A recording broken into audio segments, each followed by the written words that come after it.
मंदिरों में loud speaker पर हनुमान चालीसा के पाठ को लेकर अब तरह तरह के बयान सामने आ रहे हैं।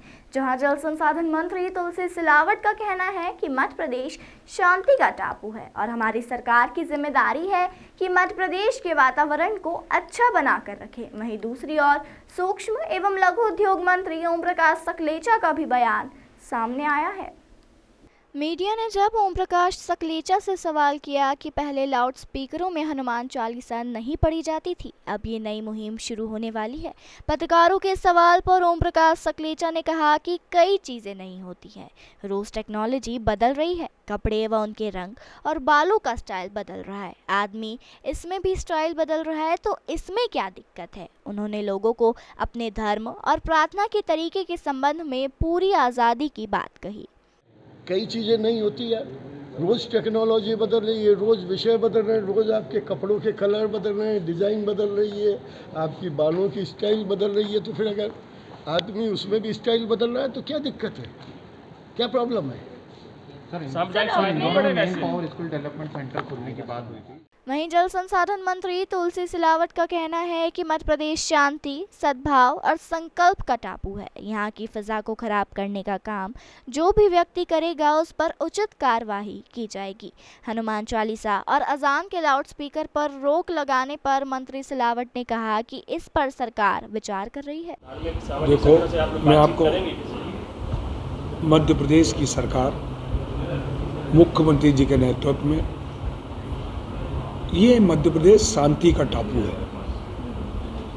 सद्भाव का संकल्प है और हमारी सरकार की जिम्मेदारी है पूरे मध्य प्रदेश की इस वातावरण को बना के रखना।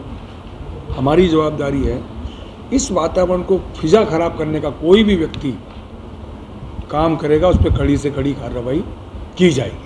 लाउड स्पीकरों पर अजान हो रही है, हनुमान चालीसा पढ़ी जा रही है, आप इस तरह से क्या इसे लेकर कोई नियम आना चाहिए या इसकी अनुमति? नहीं, अभी इसमें संज्ञान में विचार चल रहा है, इस पे विचार चल रहा है। क्या सरकार को विचार करेगी? अभी विचार चल रहा है, अभी बात करेंगे, मंथन चल रहा है। वहीं इंदौर कलेक्टर मनीष सिंह का कहना है कि यह सब चीज़ें बैठकर सुलझाना चाहिए। उन्होंने कहा कि मस्जिदों से बहुत तेज़ लाउड स्पीकर बजने की कई बार मुझे भी शिकायतें मिली हैं। इससे बीमार व्यक्ति और पढ़ने वाले बच्चों को व्यवधान होता है। समाजजनों से चर्चा कर हमने कई जगह पर बंद भी कराए हैं और उनकी आवाज़ भी कम कराई है।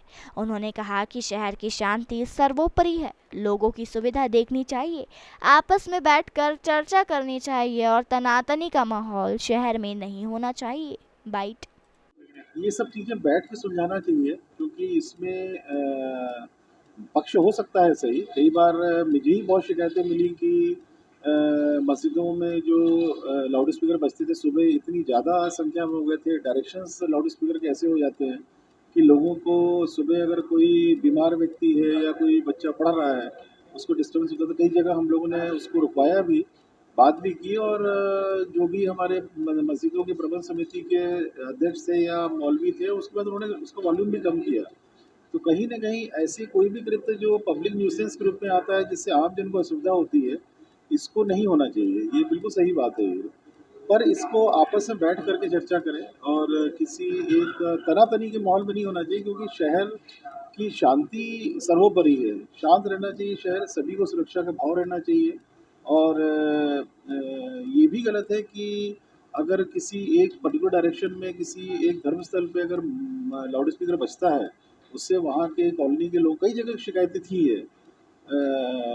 तो उसमें जैसे पहले कुछ जगह पे लाउड स्पीकर कम लगे थे, अब ज़्यादा लग गए, मीनारे बढ़ गए, ज़्यादा लग गए, उसका वॉल्यूम तेज हो गया, उसका फोकस हो गया कॉलोनी। तो कई जगह से शिकायतें आया करती हैं ये।